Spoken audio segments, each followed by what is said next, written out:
ବାକ୍ୟରେ ବିଶେଷଣ ପଦ କେଉଁଠାରେ ବସେ?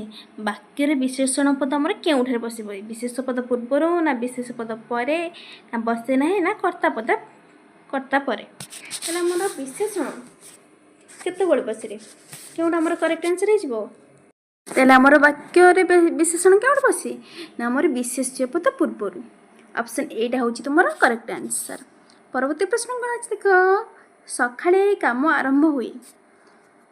ସକାଳେ କାମ ଆରମ୍ଭ ହୁଏ ରେଖାଙ୍କିତ ପଦଟି କେଉଁ କାରକ ଅଟେ? କର୍ମକାରକ ନା କର୍ତ୍ତାକାରକ ନା ଅଧିକରଣ କାରକ ନା ସମ୍ପ୍ରଦାନ କାରକ? ଦେଖ ଆମର ଏସବୁ ରହିଲା କାରକ। ତାହେଲେ ଆମର ସକାଳେ ନେଇଛି, ତାହେଲେ ଏଇଠି ଆମର କେଉଁ କାରକ ବସେ? କର୍ମ ନା କର୍ତ୍ତା ନା ଅଧିକରଣ ନା ସମ୍ପ୍ରଦାନ? କେଉଁଟା ଆମର କରେକ୍ଟ ଆନ୍ସର ହେଇଯିବ? ଆମର ଅଧିକରଣ କାରକ। ଅପସନ୍ ସି ଯେଉଁମାନେ ଚୁଜ୍ କରିଛ ସେମାନଙ୍କର କରେକ୍ଟ ଆନ୍ସର। ପରବର୍ତ୍ତୀ ପ୍ରଶ୍ନ ଅଛି ଦେଖ କ'ଣ। ପରବର୍ତ୍ତୀ ପ୍ରଶ୍ନ ହେଲା ନ। ଏହି ପଦଟି ବାକ୍ୟରେ କେଉଁଠାରେ ବସେ? ନ ବାକ୍ୟ ଆରମ୍ଭରେ ନା କ୍ରିୟାପଦ ପୂର୍ବରୁ ନା କ୍ରିୟାପଦ ପୂର୍ବରୁ ନା କ୍ରିୟାପଦ ପରେ? କର୍ତ୍ତା ପଦ ପରେ। ତାହେଲେ ଆମର ନ କେଉଁଠାରେ ବସେ? ଆମର ନା କ୍ରିୟାପଦ ପୂର୍ବରୁ। ଅପସନ୍ ସି ଯେଉଁମାନେ ଚୁଜ୍ କରିଛ ତାଙ୍କର କରେକ୍ଟ ଆନ୍ସର। ପରବର୍ତ୍ତୀ ପ୍ରଶ୍ନ ଅଛି ନିମ୍ନୋକ୍ତ ମଧ୍ୟରୁ କେଉଁ ବାକ୍ୟ ରୂପଟି ପ୍ରଜାତ୍ମକ ରୂପ ଅଟେ? ସରଳ ବାକ୍ୟ, ଜଟିଳ ବାକ୍ୟ, ପ୍ରଶ୍ନସୂଚକ ବାକ୍ୟ ନା ଯୌଗିକ ବାକ୍ୟ? 24 ନମ୍ବର ସଠିକ୍ ଉତ୍ତର କେଉଁଟା ହେଉଛି? ଆମର ପ୍ରଶ୍ନସୂଚକ ବାକ୍ୟ। ଅପସନ୍ ସି ଯେଉଁମାନେ ଚୁଜ୍ କରିଛ ସେମାନଙ୍କର ଏଠି କରେକ୍ଟ ଆନ୍ସର। ପରବର୍ତ୍ତୀ ପ୍ରଶ୍ନ କ'ଣ ଅଛି ଦେଖିବା। ଦେଖ ଏଠି ତୁମର ମିନି ମାରାଥନ୍ କ୍ଲାସ୍ ଚାଲିଛି, ଯାହା ତୁମର ସ୍ପିଡ୍ ମକ୍ ଟେଷ୍ଟ ରହୁଛି। ଫଟାଫଟ ଆନ୍ସର ଦେବାକୁ ଚେଷ୍ଟା କର। ପରବର୍ତ୍ତୀ ପ୍ରଶ୍ନ ହେଉଛି ନିମ୍ନୋକ୍ତ ମଧ୍ୟରୁ କେଉଁ ବାକ୍ୟ ରୂପଟି ଗଠନାତ୍ମକ ରୂପେ ଅଟେ? ଗଠନାତ୍ମକ ରୂପ ଅଟେ। ବିବୃତ୍ତିସୂଚକ ବାକ୍ୟ ନା ବିସ୍ମୟସୂଚକ ବାକ୍ୟ ନା ନାସ୍ତିସୂଚକ ନା ମିଶ୍ର ବାକ୍ୟ? ତାହେଲେ ଆମର ଏଇଟା କରେକ୍ଟ ଆନ୍ସର କେଉଁଟା ହେଇଯିବ? ଦେଖ ନିହାତି ଭାବରେ ଏସବୁ ମକ୍ ଟେଷ୍ଟ ତୁମର ଆସୁଛି, ଏସବୁ ସିଲେକ୍ଟିଭ୍ କ୍ୱେଶ୍ଚନ୍ ତୁମର OTT ଏକ୍ଜାମ୍ରେ ଆସୁଛି। ତାହେଲେ ଏହାର କରେକ୍ଟ ଆନ୍ସର ହେଉଛି ମିଶ୍ର ବାକ୍ୟ। ଅପସନ୍ ଡିଟା ହେଉଛି କରେକ୍ଟ ଆନ୍ସର। ପରବର୍ତ୍ତୀ ପ୍ରଶ୍ନ ହେଉଛି ନିମ୍ନୋକ୍ତ ମଧ୍ୟରୁ କେଉଁଟି ସଂଯୋଜକ ଅବୟ ନୁହେଁ? ମାତ୍ରା, ପ୍ରତି, କିନ୍ତୁ ଓ ସଂଯୋଜକ ଅବୟ ଆମର କେଉଁଟା ନୁହେଁ କହିଛି। ତାହେଲେ ଆମର କେଉଁଟା ହେବ? ନା ପ୍ରତି। ଅପସନ୍ ବିଟା ହେଉଛି ତୁମର ଏଠି କରେକ୍ଟ ଆନ୍ସର। ପରବର୍ତ୍ତୀ ପ୍ରଶ୍ନ ହେଉଛି କ'ଣ। ନିମ୍ନୋକ୍ତ ମଧ୍ୟରୁ କିଏ କେଉଁ ବାକ୍ୟ ରୂପଟି ଗଠନାତ୍ମକ ରୂପ ନୁହେଁ? ଗଠନାତ୍ମକ ରୂପ ନୁହେଁ। ସରଳ ବାକ୍ୟ ନା ବିସ୍ମୟସୂଚକ ବାକ୍ୟ ନା ଯୌଗିକ ବାକ୍ୟ ନା ଜଟିଳ ବାକ୍ୟ? ଦେଖ ଗଠନାତ୍ମକ ରୂପ ଯଦି କହିବା ଆମେ ଆମର ରହୁଛି ସାଧାରଣ, ସରଳ ବାକ୍ୟ, ଯୌଗିକ ବାକ୍ୟ, ଜଟିଳ ବାକ୍ୟ, ମିଶ୍ର ବାକ୍ୟ। ଏସବୁ ହେଉଛି ଗଠନାତ୍ମକ ରୂପରୁ ଆମର ଏସବୁ ବାକ୍ୟ ରହିଲା। କିନ୍ତୁ ବିସ୍ମୟସୂଚକ ବାକ୍ୟଟା ଆମର ରହୁନି। ବିସ୍ମୟସୂଚକ ବାକ୍ୟଟା ହେଉଛି କେଉଁଟା? ନା ପ୍ରକାର୍ଯ୍ୟକ୍ରମ। ସେଇଠି ଆମର ରହିବ ବିସ୍ମୟସୂଚକ ବାକ୍ୟ, ପ୍ରଶ୍ନସୂଚକ ବାକ୍ୟ, ନାସ୍ତିସୂଚକ ବାକ୍ୟ, ବିବୃତ୍ତିସୂଚକ ବାକ୍ୟ ଏସବୁ ରହିବ ବାକ୍ୟର ପ୍ରଜାତ୍ମକ କାର୍ଯ୍ୟରେ।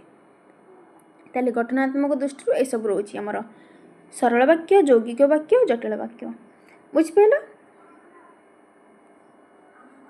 ତାହେଲେ ବାକ୍ୟ ମଧ୍ୟ କାହାକୁ କୁହାଯାଏ ଜାଣିଛ? ସରଳ ବାକ୍ୟ କାହାକୁ କୁହାଯାଏ? ଗୋଟିଏ ମାତ୍ର ଯଦି ସମାପିକା କ୍ରିୟା ଅଛି ତାକୁ ଆମେ କ'ଣ କହିବା? ସରଳ ବାକ୍ୟ। ଗୋଟେ ମାତ୍ର ସମାପିକା କ୍ରିୟା ଯଦି ଅଛି ତାକୁ ଆମେ କ'ଣ କହିବା? ସରଳ ବାକ୍ୟ। ଏକ୍ଜାମ୍ପଲ୍ କ'ଣ? ଗୋବର୍ଦ୍ଧନ ଦରିଦ୍ରମାନଙ୍କୁ ସେବା କରନ୍ତି। ତାହେଲେ ଏଇଠି କ'ଣ? ସେବାଟା ହେଉଛି ଗୋଟେ ମାତ୍ର ସମାପିକା କ୍ରିୟା, କାର୍ଯ୍ୟକୁ ବୁଝଉଛି। ନମିତା ତାଙ୍କ ଘର ଲୋକଙ୍କୁ ଭଲ ପାଆନ୍ତି ଗୋଟେ କାର୍ଯ୍ୟକୁ ବୁଝଉଛି। ଏସବୁ ଗୋଟେ ମାତ୍ର ସମାପିକା କ୍ରିୟା ଅଛି। ତାହେଲେ ଜାଣିପାରିଲ ସରଳ ବାକ୍ୟ, ଯୌଗିକ ବାକ୍ୟ କ'ଣ? ପରବର୍ତ୍ତୀ ପ୍ରଶ୍ନ କ'ଣ ଅଛି ଦେଖିବା। ପରବର୍ତ୍ତୀ ପ୍ରଶ୍ନ ହେଉଛି ନିର୍ଦ୍ଦିଷ୍ଟ ବିଷୟକ ବକ୍ତବ୍ୟ ପ୍ରକାଶ କରୁଥିବା ବାକ୍ୟକୁ କ'ଣ କୁହାଯାଏ? ବିବୃତ୍ତିସୂଚକ ନା ଆଦେଶସୂଚକ ନା ବିସ୍ମୟସୂଚକ ନା ବକ୍ତବ୍ୟ ସୂଚକ? ଗୋଟେ ନିର୍ଦ୍ଦିଷ୍ଟ ବକ୍ତବ୍ୟ ପ୍ରକାଶ କରୁଥିବା ଆମର କ'ଣ କହିବା? ସେଇଟା କେଉଁ ବାକ୍ୟ କହିବା? ତାହେଲେ ଏହାର କରେକ୍ଟ ଆନ୍ସର କେଉଁଟା ହେଉଛି? ମୁଁ ତୁମକୁ ଅଲରେଡ଼ି କହିଛି, ମନେ ରଖ। ଆମେ କିପରି ଜାଣିବା ସାଧାରଣ ବିବୃତ୍ତି ସୂଚକ କିପରି ଜାଣିବା? ନା ଆମର ବିବୃତ୍ତି ସୂଚକ ବିବୃତ୍ତି ସୂଚକ ମନେ ରଖ କ'ଣ ନା ଗୋଟେ ନିର୍ଦ୍ଦିଷ୍ଟ ବିଷୟକ ବିବୃତ୍ତି ବା ବ୍ୟକ୍ତିକୁ ପ୍ରକାଶ କରୁଥିବା ବାକ୍ୟକୁ ଆମେ ବିବୃତ୍ତି ସୂଚକ ବାକ୍ୟ କହିବା। ଏକ୍ଜାମ୍ପଲ୍ କ'ଣ, ଏ ବର୍ଷ ପ୍ରବଳ ଶୀତ ହୋଇଛି। ତାହେଲେ ଏଇଟା କ'ଣ ଗୋଟେ ନିର୍ଦ୍ଦିଷ୍ଟ ମାନେ ଗୋଟେ ନିର୍ଦ୍ଦିଷ୍ଟ ସମୟକୁ ବା ଟାଇମ୍କୁ ବୁଝାଉଛି। ତାହେଲେ ଏ ବର୍ଷ ପ୍ରବଳ ବର୍ଷା ହେଇଛି, ଏ ବର୍ଷ ପ୍ରବଳ ବର୍ଷା ହେଇଛି, ହଁ ନିର୍ଦ୍ଦିଷ୍ଟ ଭାବରେ ହେଇଛି, କାର୍ଯ୍ୟଟା ହେଇଛି। ତାହେଲେ ଏଇଟା ହେଉଛି ଆମର କ'ଣ ବିବୃତ୍ତି ସୂଚକ। ବୁଝିପାରିଲ? এই গলা আমার কোণ বিবৃতি সূচক। আদেশ সূচক গুড়া আমার না কোণ গোটে অনুরোধ বা আদেশ ভাব প্রকাশ করুথিবা বাক্যকে আমি কোণ কইবা আদেশ বা অনুরোধ সূচক বাক্য। ঘরটাকে টিকে সফা করে দিও, আজ্ঞা মতে টিকে সাহায্য করন্তু, এসব কোণ হচ্ছে আমার আদেশ সূচক বাক্য। বুঝিপারছ?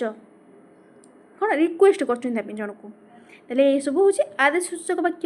বিস্ময় সূচক বাক্য আমার কেউটারে, বাপা তুমি এতে টঙ্কা দেল মতে, বাপা তুমি মিঠা হাতে আনছ, এসব কোণ গোটে আশ্চর্যজনক গোটে চকিত মু করছে, তাহলে সেটা বিস্ময় সূচক বাক্য। বুঝিপাইল? নাস্তি সূচক বাক্য সেমতি, নাস্তি সূচনা প্রদান করুଥିବା ବାକ୍ୟକୁ ନାସ୍ତି ସୂଚକ ବାକ୍ୟ କୁହନ୍ତି। ରୀତା ଦ୍ୱାରା ଏ କାମ କେବେ ବି ହୋଇପାରିବ ନାହିଁ, ଗୋଟେ ନାସ୍ତି ସୂଚକ। ତାହେଲେ ଗୋଟେ ସୂଚନା ପ୍ରଦାନ କରାହେଉଛି, ରୀତା ଦ୍ୱାରା ଏ କାମଟା କେବେ ହୋଇପାରିବନି, ତୁମ ନିୟମ ମୁଁ ପାଳିପାରିବି ନାହିଁ, ଏସବୁ ହେଉଛି ନାସ୍ତି ସୂଚକ ବାକ୍ୟ।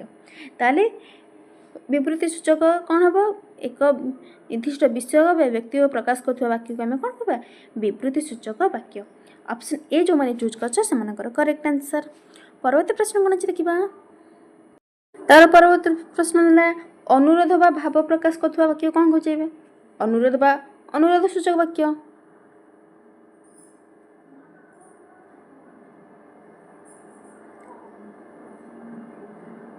ବୁଝିପାରିଲ? ଅନୁରୋଧ ଭାବ ପ୍ରକାଶ କରୁଥିବାକୁ ଅନୁରୋଧ ସୂଚକ ବାକ୍ୟ। ଅପସନ୍ ସିଟା ହେଉଛି କରେକ୍ଟ। ପରବର୍ତ୍ତୀ ପ୍ରଶ୍ନ ଅଛି କ'ଣ ଦେଖିବା। ପରବର୍ତ୍ତୀ ପ୍ରଶ୍ନ ହେଲା କ'ଣ, ସଂଯୋଜକ ଅବୟ କାହାକୁ କୁହାଯାଏ। ସଂଯୋଜକ ଅବୟ ଆମର କାହାକୁ କୁହାଯାଏ, ଯାହା ଦୁଇଟି ବାକ୍ୟକୁ ବିଯୋଜନ କରେ, ନା ଯାହା ବାକ୍ୟରେ ଭାବକୁ କାରଣ ସୂଚକ କରେ, ନା ଯାହା ଦୁଇଟି ପଦ ବା ବାକ୍ୟକୁ ସଂଯୋଗ କରେ, ନା ଯାହା ଦୁଇଟି ପଦ ଦ୍ୱାରା ବିକଳ୍ପ ଅର୍ଥ ପ୍ରକାଶ ପାଏ। ତାହେଲେ ଆମର ସଂଯୋଜକ ଅବୟ କାହାକୁ କୁହାଯାଏ, ନା ଯାହା ଦ୍ୱାରା ଦୁଇଟି ପଦ ବା ବାକ୍ୟକୁ ସଂଯୋଗ କରେ। ଅପସନ୍ ସି ସଂଯୋଜକ ଅବୟ। ଯାହାଦ୍ୱାରା ପଦ ବା ବାକ୍ୟକୁ ସଂଯୋଗ କରେ ସେ ହେଉଛି ସଂଯୋଗ ଅବୟ। ପରବର୍ତ୍ତୀ ପ୍ରଶ୍ନ କ'ଣ ଅଛି ଦେଖିବା। ଆମର କ'ଣ, ଗୋପାଳ କେବଳ ପାଠ ପଢ଼େ ଆଉ କିଛି କରେ ନାହିଁ, ରେଖାଙ୍କିତ ପଦ କେଉଁ ପ୍ରକାର ଅବୟ। ଦେଖ, ଗୋପାଳ କେବଳ ପାଠ ପଢ଼େ ଆଉ କିଛି କରେନି, ଏ ଯେଉଁ ଆଉଟା ଆମର କେଉଁ ପ୍ରକାର ଅବୟ, ବିକଳ୍ପ ଅବୟ ନା ବିଭକ୍ତି ସୂଚକ ଅବୟ ନା ସଂଯୋଜକ ଅବୟ ନା ବିଯୋଜକ ଅବୟ ନା ସଂଯୋଜକ ଅବୟ। ତାହେଲେ ଆର କରେକ୍ଟ ଆନ୍ସର୍ କେଉଁଟା ହେଉଛି ନା ଆମର ସଂଯୋଜକ ଅବୟ। ଅପସନ୍ ଡିଟା ହେଉଛି ତୁମର କରେକ୍ଟ ଆନ୍ସର୍। ପରବର୍ତ୍ତୀ ପ୍ରଶ୍ନ ହେଉଛି, ମୁଁ ସ୍କୁଲକୁ ଯିବି ଏବଂ ସେଠାରେ 4ଟା ପର୍ଯ୍ୟନ୍ତ ରହିବି, ରେଖାଙ୍କିତ ପଦଟି କେଉଁ ପ୍ରକାର ଅବୟ।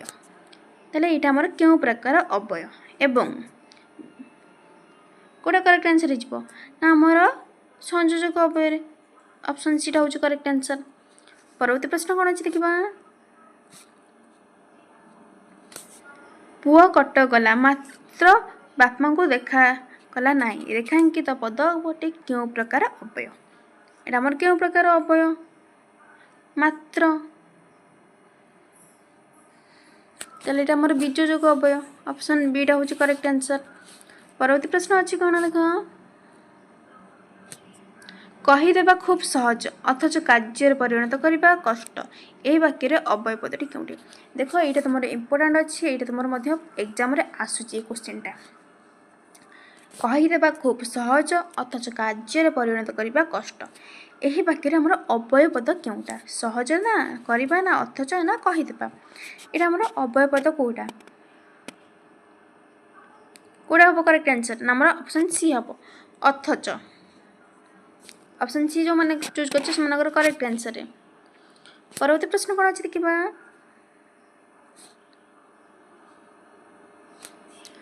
ନିମ୍ନୋକ୍ତ ମଧ୍ୟରୁ बीजयोग अव्ययर संज्ञा केउटा बीजयोग अव्ययर संज्ञा आमर जहाद्वारा दुईटी वाक्यर भाव को संयोग करे संयोग अव्ययर कहली संज्ञा कौन एवं बीजयोग अव्ययर संज्ञा देवा जो पद द्वारा विकल्प अर्थ प्रकाश करे ना जहाँ वाक्य भाव को कारण सूचक प्रदान करे ना जहाद्वारा वाक्यर भाव को अलगा करे ताले बीजयोग अव्ययर संज्ञा आमर केउटा जहाँ दुईटी वाक्यर भाव को अलगा करे ऑप्शन सी जो मानकर चूज कर मानकर करेक्ट आंसर। परवर्ती प्रश्न होची निम्नोक्त मध्यरु केउटी विभक्ति सूचक अव्यय नुहे विभक्ति सूचक अव्यय नुहे बोली ना बिना ना धिक ना अपेक्षा कौन है विभक्ति सूचक अव्यय नुहे आमर कही करेक्ट आंसर यहाँ कौटे हो बिना ऑप्शन बी टा हूँ मोर करेक्ट आंसर विभक्ति सूचक अव्यय हूँ बिना। परवर्ती प्रश्न कौन अच्छे देखा परवर्ती प्रश्न हूँ तुम्हें अपेक्षा रे से यथेष्ट आगुआ तुम अपेक्षा से यथेष्ट आगुआ रेखांकित पदटी क्यों प्रकार अव्यय अपेक्षा संभावना सूचक ना विभक्ति सूचक ना निर्देश बोध ना अव्यय ना विकल्पर्थक अव्यय ताले अपेक्षा तुम अपेक्षा से यथेष्ट अधिक आगुआ ताले आमर विभक्ति सूचक अव्यय। परवर्ती प्रश्न अच्छे कौन उपरोक्त वाक्य क्यों विभक्ति अर्थ सूचित होची उपरोक्त वाक्य आमर क्यों विभक्तिर अर्थ सूचक होची द्वितीय ना तृतीय ना पंचमी ना षष्ठी देख आमर 7 प्रकार विभक्ति 7 प्रकार विभक्ति षष्ठ विभक्तिर कारक शून्य षष्ठ विभक्तिटा हूँ आमर कौन कारक शून्य तार कौन किसी कारक नहीं एमती कर्म कर्ता कारक ये सब जो अच्छी अधिकरण कारक किंतु आम षष्ठटा कारक शून्य देख ताले यार करेक्ट आंसर कौटा हो उपरोक्त वाक्य क्योंटी विभक्तिर अर्थ सूचित होची 18 नंबर करेक्ट आंसर कौटा ना पंचमी ऑप्शन सी।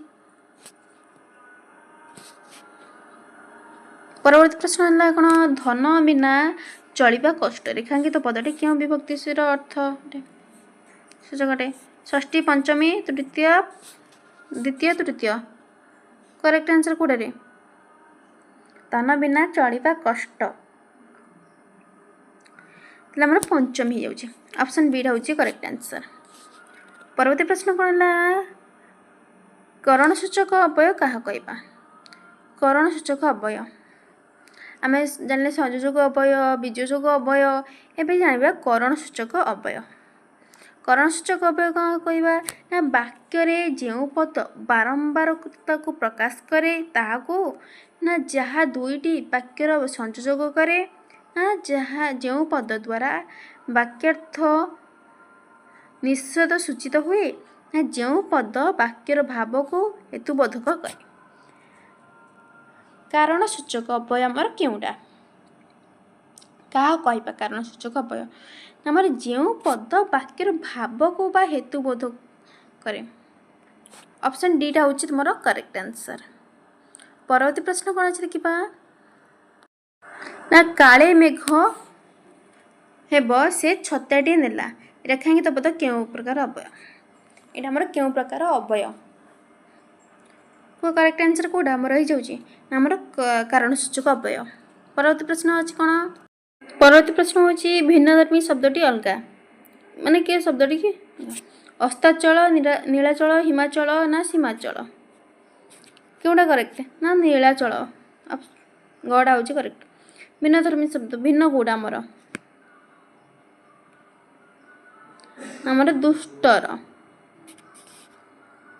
प्रश्न मन युक्त बांछा संधि कले कौन हे मन युक्त बांछा संधि कले कौन हम आमर मन बांछा। परवर्ती प्रश्न अच्छी कौन केउटी ठीक केउटा आमर ठीक अच्छी निरीह क्यों निरीहटा आमर सठिक अच्छी शुद्ध अच्छी ना आमर ए निरीह घड़ा हूँ ठीक। ପରବର୍ତ୍ତୀ ପ୍ରଶ୍ନ କ'ଣ ଅନ୍ୱେଷଣ